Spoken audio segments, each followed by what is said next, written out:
₹1.10 કરોડના વિવાદે કુંડાસરને ધ્રુજાવ્યું. 12 કલાકમાં તમામ 11 આરોપીઓ ઝડપાયા.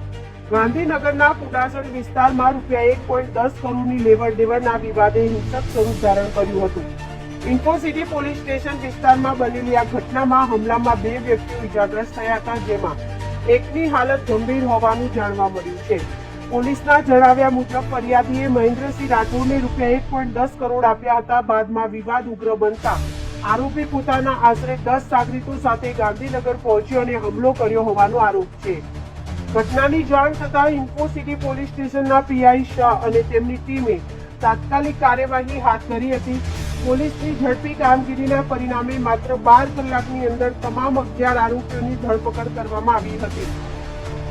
તપાસ દરમિયાન આરોપીઓ અમદાવાદના હોવાનું તેમજ તેઓ હથિયાર સાથે આવ્યા હોવાની વિગતો પણ સામે આવી છે. પોલીસે આરોપીઓને ઘટના સ્થળે લઈ જઈ ઘટનાનું રિકન્સ્ટ્રક્શન કર્યું હતું.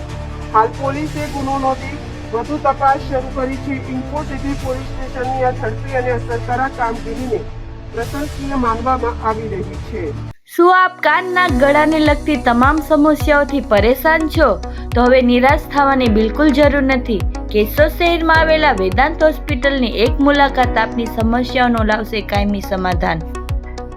જ્યાં કાનના ગળાના તમામ રોગોનું દૂરબીન તથા માઇક્રોસ્કોપ વડે નિદાન તથા સારવાર, તેમજ ચહેરાનો લકવો, ચક્કર આવવા, નાકમાંથી લોહી નીકળવું તથા મોઢા અને ગળાનું કેન્સરના નિદાનની સુવિધા રહેશે ઉપલબ્ધ. વેદાંત હોસ્પિટલ, બીજો માળ, વિનાયક હોસ્પિટલ, વૃંદાવન કોમ્પ્લેક્સ પાછળ, કેશોદ.